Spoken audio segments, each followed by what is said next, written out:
Guys welcome back to my channel. और आज के इस ट्यूटोरियल्स के अंदर मैं बताने वाला हूँ जावा स्क्रिप्ट के अंदर व्हाट इज़ वेरिएबल। एक्चुअल में वेरिएबल है क्या और वेरिएबल का इस्तेमाल कैसे करते हैं किसी भी प्रोग्रामिंग लैंग्वेज में। स्क्रिप्ट के अंदर वेरिएबल एक कंटेनर की तरह होता है जो कि किसी भी टाइप के डेटा को होल्ड कर सकता है।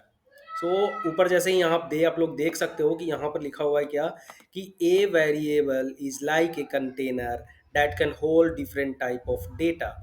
डिफरेंट टाइप ऑफ डेटा, इसका मतलब ये हुआ कि आप टेक्स्ट भी लिख सकते हो, आप नंबर भी लिख सकते हो और आप बुलियन भी लिख सकते हो। So different type of data जब हम वेरिएबल डिक्लेयर करेंगे तो उस केस में आपको हम बताएंगे कि वेरिएबल डिक्लेयर कैसे किया जाता है और डिफरेंट टाइप ऑफ डेटा कैसे असाइन किया जाता है। तो अब हम बात करने वाले हैं नंबर एक, वेरिएबल डिक्लेरेशन का। वेरिएबल डिक्लेयर कैसे करते हैं जावा स्क्रिप्ट के अंदर। Variable different type of data को होल्ड करता है और वेरिएबल डिक्लेयर करने के लिए जावा स्क्रिप्ट के अंदर हम तीन कीवर्ड्स का इस्तेमाल कर सकते हैं। ये तीन कीवर्ड बेसिकली रिजर्व्ड कीवर्ड है जावा स्क्रिप्ट के अंदर, जिसके मदद से, जिसके हेल्प से हम वेरिएबल का, इस वेरिएबल को डिक्लेयर कर सकते हैं। तो वेरिएबल डिक्लेयर करने के लिए आपको सीखना पड़ेगा कि वेरिएबल डिक्लेयर कैसे किया जाता है जावास्क्रिप्ट के अंदर। अगर आप कोई भी प्रोग्रामिंग लैंग्वेज सीखते हो, गाइस कोई भी प्रोग्रामिंग लैंग्वेज अगर आप सीखना चाहते हो, जावास्क्रिप्ट की नहीं, C sharp, C plus plus, Python, जिस टाइप की प्रोग्रामिंग लैंग्वेज सीखना चाहते हो, सबके अंदर फर्स्ट फेज आता है वेरिएबल्स। अगर आप वेरिएबल को समझ गए, किसी भी प्रोग्रामिंग लैंग्वेज लैंग्वेज को आप आसानी से समझ सकते हो, आसानी से सीख सकते हो। तो हम बात कर रहे हैं इस ट्यूटोरियल्स के अंदर जावा स्क्रिप्ट के वेरिएबल्स के बारे में। बेसिकली जावा स्क्रिप्ट में तीन तरह के वेरिएबल, जावा स्क्रिप्ट तीन तरह के कीवर्ड को प्रोवाइड कराता है, जिसकी वजह से आप अपने सूझबूझ और समझदारी के साथ वेरिएबल का इस्तेमाल कर सकते हैं कि मुझे किस टाइप्स के वेरिएबल्स यूज करने हैं, वैर यूज करने हैं, लेट करने हैं, कांस्टेंट करने हैं। ये डिपेंड होता है आपके समझदारी पे। भी मैं बताऊंगा कि क्यों इस्तेमाल किया जाता है वैर, लेट, कॉन्स्ट, इन तीनों में क्या डिफरेंसेस है। तो सबसे पहले हम बात करते हैं वैर कीवर्ड की। अगर हम सपोज दैट अगर आपको वैर डिक्लेयर करना है, एक नेम वेरिएबल डिक्लेयर करना है, तो आप सबसे पहले एक वैर लिखते हो और नेम लिखते हो, और नेम में लिखते हो रिजवान। जैसे ही आप नेम रिजवान लिखते हो, यहाँ पे आप कंसोल प्रिंट करा रहे हो, कंसोल डॉट लॉग, तो आप देख सकते हो यहाँ पे नेम, यहाँ पर देख सकते हो कि नेम आ गया, नेम प्रिंट हो गया, यहाँ पे हो गया ना नेम प्रिंट। उसी तरह आप, क्या होता है कि वेरिएबल डिक्लेयर करना होता है और एक होता है वेरिएबल असाइन करना। द वेरिएबल असाइनमेंट, जब वेरिएबल आप डिक्लेयर कर देते हो तो आप किसी भी वेरिएबल के अंदर वैल्यू को असाइन कर सकते हो। अब मैं, ये वैल्यू वैल्यू असाइनमेंट है। अब वेरिएबल मान लीजिए मैंने नेम डिक्लेयर कर दिया, लेकिन मैंने अभी तक वैल्यू असाइन नहीं किया है, तो आप देख सकते हो यहाँ पे कि अनडिफाइंड आ रहा है। मतलब क्या हो रहा है कि नेम तो डिक्लेयर हो चुका है, लेकिन उसके अंदर क्या है कि अभी उसे डिफिनीशन नहीं मिला है, अभी उसे कोई किसी भी टाइप के डेटा असाइन नहीं किया गया है। इसी को वेरिएबल, मतलब वेरिएबल असाइनमेंट कहा जाता है। जैसे नेम मैंने बोला नेम इक्वल्स टू रिजवान, यहाँ पर आप देख सकते हैं कि वेरिएबल की असाइनमेंट हो गया। आप जैसे ही वेरिएबल असाइन कर सकते हो और फिर वैल्यू का, वेरिएबल का वैल्यू भी चेंज कर सकते हो। यहाँ आप देख सकते हो नेम बराबर इक्वल्स टू इराकी रिजवान, इराकी रिजवान, यहाँ पर नेम बदल बदल चुका है। अब क्या है कि जावा स्क्रिप्ट एक और एक जो है इम्पोर्टेंस, जो नोट है दिमाग में रखने के लिए कि जावा स्क्रिप्ट क्या है, कि एक डायनामिक प्रोग्रामिंग है। उसे खुद समझ में आता है कि ये किस टाइप का डेटा मुझे मिला है, वो प्रिंट करा देगा, वो काम कर देगा। उसे एक एरर क्या आएगा क्या एरर आएगा नहीं आएगा उसको कोई फर्क नहीं पड़ता है, क्योंकि जावास्क्रिप्ट एक डायनामिक प्रोग्रामिंग भी जावास्क्रिप्ट को कहते हैं। ये हम नेक्स्ट वीडियो में हम एक्सप्लेन करेंगे कि डायनामिक प्रोग्रामिंग होता क्या है। तो आप देख सकते हो कि अगर यहाँ पर नेम है, नेम इक्वल्स टू नेम को जैसे मैं असाइन करने गया, मान लिया मैंने 26 कर दिया। अब यहाँ पर आप देख सकते हो कि भैया ये अभी तो ये टेक्स्ट टाइप का था ये वेरिएबल, अभी क्या हुआ कि एक नंबर टाइप का हो गया। तो जावा स्क्रिप्ट के अंदर यही एक फन है, मतलब यही एक ट्रिक है, ये एक अंडरस्टैंडिंग है कि जावा स्क्रिप्ट डायनामिक प्रोग्रामिंग लैंग्वेज है जो किसी भी तरह के डेटा को होल्ड कर लेता है, उसे कोई फर्क नहीं पड़ता है कि मैं क्या हूँ। आप देख सकते हो कि ये नेम को है ना, मैंने एक ऑब्जेक्ट बना दिया। अब यहाँ पे देख रहे हो ऑब्जेक्ट हो गया, ये ऑब्जेक्ट बन गया। आप मैं इस अब क्या होगा कि अब नीचे क्या करता हूँ, अब नेम को मैंने क्या कर दिया, एक एरे बना दिया। आप देख सकते हो नेम डॉट, अगर हम काउंट लिखते हैं, नेम डॉट काउंट नहीं होता है, लेंथ होता है, एलियन। ये देखो जीरो, इसके अंदर अगर मैं वैल्यू देना शुरू कर दूँ 1 2 3 4, अब ये लेंथ देख रहे हो आप,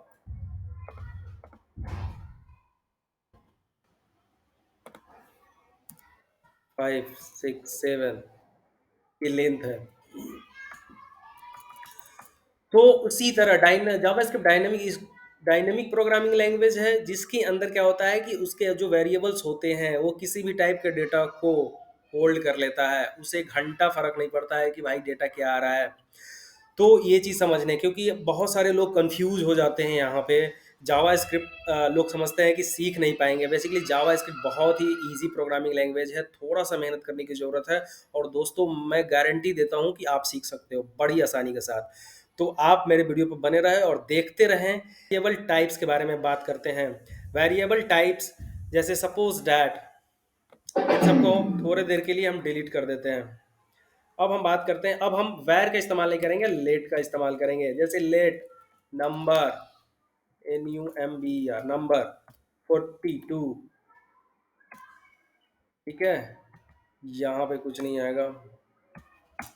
यहाँ पे लेट मैंने किया टेक्स्ट, हेलो रिजवान। यहाँ पे लेट इज ट्रू मैंने किया, इज ट्रू, ट्रू। आप देख सकते हो कि यहाँ पे 3 तरह के मैंने वेरिएबल्स को डिक्लेयर किया, और ये 3 तरह का वेरिएबल नंबर है, एक टेक्स्ट है, और तीसरा जो है बूलियन टाइप की वेरिएबल है। तो यहाँ पर हम लिख सकते हैं ये क्या है, एक न्यूमेरिक है, न्यूमेरिक वेरिएबल है। ये है क्या, एक स्ट्रिंग टाइप वेरिएबल है, न्यूमेरिक टाइप, ये स्ट्रिंग टाइप, ये एक string type, TYP string type है।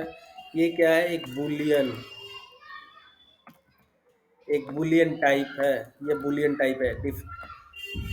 तो जावा स्क्रिप्ट के अंदर टाइप्स भी हैं, कितने, number, string, bullions, undefined, object, array, बहुत सारे चीज़ें, प्रिमिटिव नॉन प्रिमिटिव में सारे आ जाते हैं। तो अब दूसरा बात क्या है कि जावा स्क्रिप्ट के आपने इस नंबर को असाइन कर दिया और इसको रीअसाइन भी कर सकते हैं, मैंने ऊपर वाले वीडियो में बताया है। तो जैसे ही आप नंबर 24 के जगह पे आप क्या कर सकते हो, 56 भी कर सकते हो, या नंबर के जगह आप स्ट्रिंग भी कर सकते हो। मतलब ये देख रहे हो, आप नंबर अगर प्रिंट कराओगे तो यहाँ पर क्या नंबर प्रिंट होगा, यहाँ पे क्या होगा प्रिंट, ये ट्रू इज, ओ ट्रू गलत है, ट्रू। अब यहाँ पे देख सकते हो कि नंबर प्रिंट होगा, यहाँ पर नंबर प्रिंट होगा, लेकिन नंबर में स्ट्रिंग है। तो इसका मतलब ये कहता है कि जावा स्क्रिप्ट एक कंटेनर है जिसके अंदर हम डिफरेंट टाइप्स ऑफ डेटा को होल्ड कर सकते हैं। To declare a variable you can use the var let on constant keyword. So constant keyword के लिए आपको क्या करना, मतलब कॉन्स्टेंट कीवर्ड भी मैं बताऊंगा। तो जावा स्क्रिप्ट ये आपको पता चल जाएगा कि डायनेमिक प्रोग्रामिंग जावा स्क्रिप्ट है, और इसके अंदर हम क्या कर सकते हैं कि ये नंबर भी डिक्लेयर कर सकते हैं, और क्या कर सकते हैं कि नंबर भी असाइन कर सकते हैं, और आगे चल के हम उस डेटा टाइप को भी बदल सकते हैं, मतलब चेंज कर सकते हैं, वैल्यू के साथ साथ टाइप को भी बदल सकते हैं। जावा स्क्रिप्ट के अंदर ये हो सकता है। तो वैर भी आपने इस्तेमाल करना सीख लिया, लैट भी आपने यूज करना सीख लिया, दोनों सीख लिए। अब हम क्या करेंगे कि मेरा जो नेक्स्ट टॉपिक होगा वो होगा कॉन्स्ट कीवर्ड का, कि कॉन्स्ट क्यों इस्तेमाल किया जाता है, क्यों यूज किया जाता है। हमने वैर यूज कर लिया, बहुत बढ़िया, डन। ठीक है, हमने वैर खत्म कर दिया, वैर की टॉपिक्स खत्म कर दी, हमने लेट की टॉपिक्स भी खत्म कर दी। ठीक है, अब हम इन दोनों में डिफरेंसेस क्या है ये आ, अगर ये दोनों में थोड़ी सी डिफरेंसेस है कि ये नेक्स्ट, ये न्यू मतलब कि लेटेस्ट वर्जन का पार्ट है, VIR SI, क्या वर्जन ऐसे ही होता है ना, हाँ, ई होता है, ये लेटेस्ट वर्जन का पार्ट है। और ये क्या है कि ये लेजेसी है, मतलब ओल्ड। जब जावा स्क्रिप्ट जब से पैदा हुआ दुनिया में, जब जावा स्क्रिप्ट की जन्म हुआ, तब से है ये जावा स्क्रिप्ट के साथ, मतलब ये पुराना जावा स्क्रिप्ट के वेरिएबल का सबसे बड़ा बेटा है। उसके बाद ये, उसके बाद कॉन्स्ट, सब धीरे धीरे आए। बेसिकली लेटेस्ट वर्जन है ES6। इक्वा स्क्रिप्ट 6 जब आया था उसमें लेट आया था, लेट भी आया था और कॉन्स्ट भी आया था। अब हम बात करते हैं कॉन्स्ट। कॉन्स्ट अब हम क्या करते हैं कि कॉन्स पे काम करते हैं, कि बेसिकली कॉन्स कॉन्स भी क्या हुआ था कि ये भी लेटेस्ट ही है, लेटेस्ट वर्जन के साथ आया था ES6। अब क्या है कि अब वैर और लेट में वो क्या होता था कि वैर के साथ कुछ इश्यूज था स्कोप का, और लेट के साथ जब वो लेट वेरिएबल को लेकर आया गया ES6 में ऐड किया गया न्यू वर्जन में, तो इसके साथ जो स्कोप वाला जो इशू था वो खत्म हो गया। तो ये थोड़ा सा डिफरेंसेस है। फिर कभी मैं किसी नेक्स्ट वीडियो में काफ़ी डीप बनाऊंगा। अब हम बात करते हैं कांस्टेंट का। कांस्टेंट क्या होता है कि जब भी आप कांस्टेंट इस्तेमाल करते हो तो वेरिएबल, आपने जो वैल्यू असाइन किया वो कभी चेंज हो नहीं सकता है।